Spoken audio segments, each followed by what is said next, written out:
Ngayong araw nga pala mga men ay umalis nga pala ako ng maaga para makabili nga agad ako ng pananghalian namin. Kaya samahan nyo ako rin sa palengke dito sa may Laguna mga men. Kaya samahan nyo ako, let's go. Bali medyo malapit nga lang pala dito yung palengke sa kanila. Kaya yun, minutor ko na nga pala mga men at nakarating nga rin pala tayo. Bali mamimili nga pala tayo dito ng pata mga men. Ayun nga pala, ang sarap nga palang adoboy niyan mga men. Bali itong isang buo nga pala mga men ay 520. Sabi ko medyo masakit nga pala yan. Wag na, ikalahatiin lang natin yung mga men yan. Kinalahati na nga lang pala yung mga men. Bali mga nasa 250 nga lang pala yung binayaran ko dyan. At yun, didiretso na nga pala tayo dito mga men. Bibili nga pala tayo dito ng repolyo. Yan, repolyo nga pala yung pangalok natin yan. Tas yun, babalik na nga pala tayo dito mga men sa motor natin. At bali syempre uwi na nga pala tayo dyan. Pag uwi nga pala natin dyan ay kakanan na kagad tayo sa Mountain View. At pag uwi ko nga pala mga men ay meron nga pala ako nadatad dito na nagkakaraoke.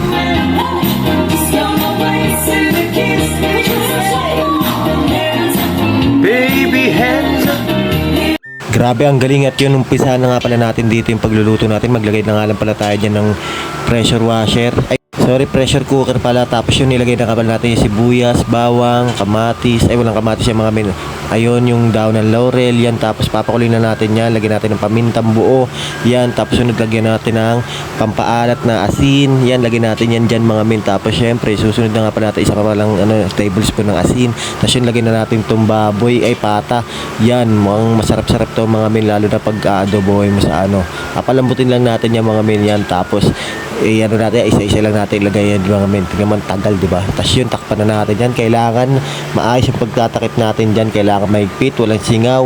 Tapos higpitan lang natin yan. Yan, ganyan, ganyan, yan. Tapos yun, chop-chopin na natin itong mga men. Tawag dito daw ng sibuyas. Yan, lagay na natin yan dyan. Set aside lang natin yan dyan. Tapos syempre, sunod naman natin ay itong repolyo. Bali sa repolyo naman mga men, tatanggalin nyo yung part na matigas.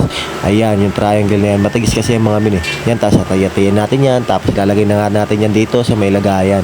Ayan, ilagay na natin muna dyan. Sa sunod na step natin yan, syempre, hugasan na muna natin yan. Pag nahugasan natin yan, sunod naman natin itong patatas mga men. Gagawin natin french fries. Hindi, ilalawak lang din natin yan. Yan, marami na tayong gulay. May siling rin din tayo dyan mga men. At yun, tapos ang gagawin naman natin dyan ay pasisigawin na natin yan. Bubuksan na natin yan. Patayin nyo muna yung kalan. Tapos sunod, bubuksan nyo to. Yan. Huwag nyo kagad bubuksan mga may, baka masabugan kayo. Yan, tapos pag nawala na yung singaw, ibuksan nyo na kagad. Ayan, tapos pag nabuksan na yan, tignan nyo kung malambot na sila. Saka nyo ilagay yung mga gulay. Yan, tapos ilagay nyo na yung sili, gulay, lahat ng gulay mga min, ilagay nyo na yan. Yan, sama-sama nyo na yan. Tapos haluin nyo konti. Tapos syempre, tatakpan ulit natin yan ng saglit. Pero ilalagay muna natin itong daon ng sibuyas. Tapos lagyan natin ng pampalasa, ng betchin. Untian nyo lang mga men. Tapos sunod, lagyan natin nito ng asin. Lagyan natin yan mga dalawang takal. Tapos sunod, takpan na natin yan. Sunod na nga pala, higpitan natin ulit. Bali, ayun na nga pala ang maganda dyan. Higpitan lang natin na higpitan para walang singaw. At sunod naman, pasingawin natin ulit.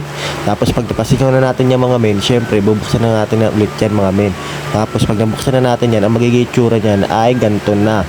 Tignan nyo, pang charan. Bang, ang gagas. Ang sarap na nga pala niya mga men. Tapos napakalambot pa ng taba niya. Bali, ang tawag nga pala dyan mga men, nilaga. At hanggang dito na nga lang pala yung video ko. Maraming salamat nga pala sa sumusuporta sa akin. Bye bye.